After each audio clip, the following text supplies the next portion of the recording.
Hey folks, Ben here, Liberty 43. I've got not really a knife review, but just kind of a knife update here. Some of the two things that are here are old items, of course, large Sebenza with the partial serration, and the small Sebenza also with partial serration, and the micarta inlays there.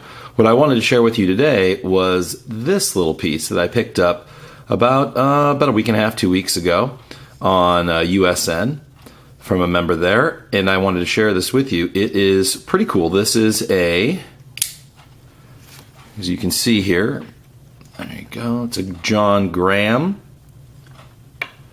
and you can see it is a small 2 1/4 inch little flipper, and the really cool thing about it is a prototype.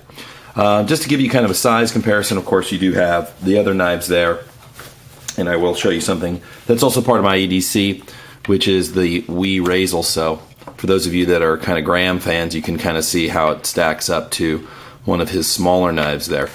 This little knife is very nice in terms of the cutting surface. As you can see, it's got a really crazy grind there with a recurve, compound, just insane grind. This is also sharp right here, not sharp on the top. You can see it's got an orange peel texture. I'll show you. This is the carbon fiber, and it's like black over yellow.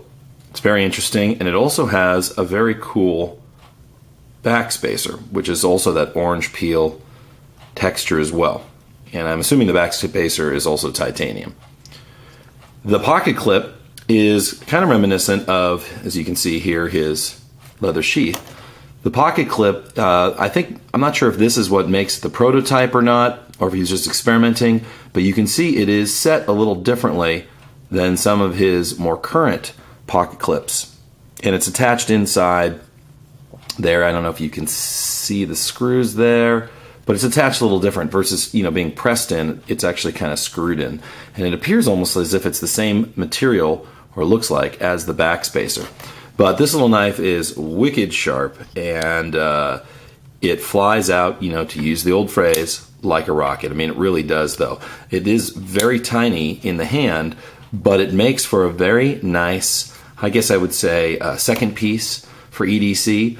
For me as a teacher, I'm not really allowed to have anything that's above 2.5 inches. So something like this fits the bill pretty nicely. What I'm carrying today, what I usually carry is, I'm sure you've seen that before, is my Spyderco Leaf Storm, which is one of my favorite little knives to carry.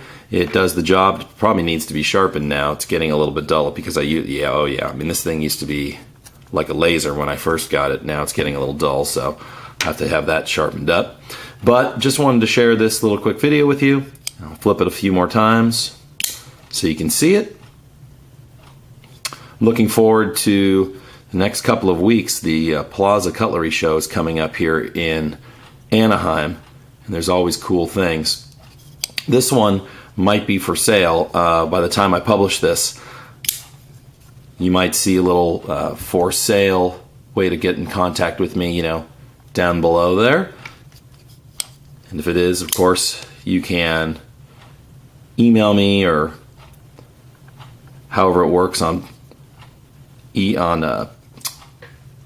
YouTube, since I've never actually sold anything from YouTube, but I'll probably also put it on, Blade Forums, and of course USN and the Cove. But there it is, John Graham's prototype flipper, 2.5 inch blade. You can see it is CPM 154 CM. It does not have the Boss Heat Treat symbol, so I can't tell you anything about that.